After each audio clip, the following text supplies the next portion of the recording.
It's time for Trivia Tracks with yours truly, Price Robertson, sponsored by Washita Valley Respiratory Care and Beth Smith at Edward Jones. One of the architects of the Johnny Cash sound, bassist Marshall Grant, played with the Man in Black for 25 years. Born 95 years ago today in Bryson City, North Carolina, Grant was raised in Bessemer City. One of 12 children, Marshall exchanged vows with Etta Mae Dickerson in 1946. They had one son, Randy. The couple settled in Memphis, Tennessee in 1947. Grant found work as a mechanic, first for Wagner Brake Service, then CM Booth Motor Company, and later Automobile Sales Company. It was during this time that he met fellow automobile sales employees Luther Perkins and Roy Cash Sr., the older brother of Johnny Cash. When Johnny returned to Memphis after serving in the Air Force, he, Perkins, and Grant began playing together. Cash on rhythm guitar, Perkins on electric guitar, and Grant on bass, along with another automobile sales co-worker, A.W. Red Kernodle, who played pedal steel guitar. However, he ended up leaving their first recording session before it was over. Grant was a self-taught musician, learning to play the bass after the group collectively decided that Grant should switch to playing bass, and that Perkins would play lead guitar. During the formation of this group, Cash used Grant's Martin guitar for performances and for many years thereafter for songwriting. Grant was an important part of the so-called boom-chicka-boom sound of Johnny Cash that played a pivotal role in the popularity of country music. He also voluntarily took the responsibilities of road manager for Cash's touring show. During a stint with Cash,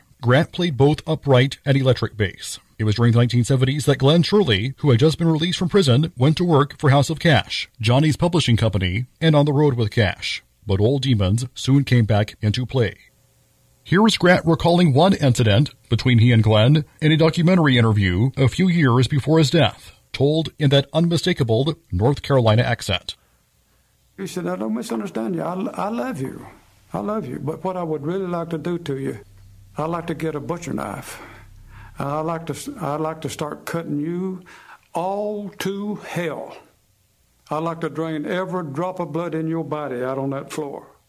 Cash was forced to fire Shirley, who committed suicide in 1978 at the age of 42. By 1980, Cash's recurring drug problems forced him to cut Grant loose. It was at this time that Grant discovered that Cash had stole retirement funds set aside for Grant and Luther Perkins, who had died 12 years earlier. Grant filed suit against Cash for wrongful dismissal and for embezzlement of retirement funds. A lawsuit against Cash for slander was also considered. In coincidental action, Luther Perkins' daughters from his first marriage filed suit against Cash for stealing retirement funds. Both lawsuits were eventually settled out of court. Despite the bitter legal battles, the two men later reconciled. Grant appeared with his old boss and dear friend on stage one last time in 1999. Following his career with Cash, Grant managed the Statler brothers until their retirement in 2002. In 2006, he published his autobiography, I Was There When It Happened, My Life with Johnny Cash. Outside of music, he had a passion for powerboats, two of which were given such names as Ring of Fire and a boat named Sioux. Grant died on August 7, 2011, at the age of 83, while in Jonesboro, Arkansas, attending a festival to restore the childhood home of Johnny Cash. Till next time, I'm Price Robertson. Amazed by today's trivia? Then join me every Monday through Friday morning for Trivia Tracks on Fox Sports Camden 97.1.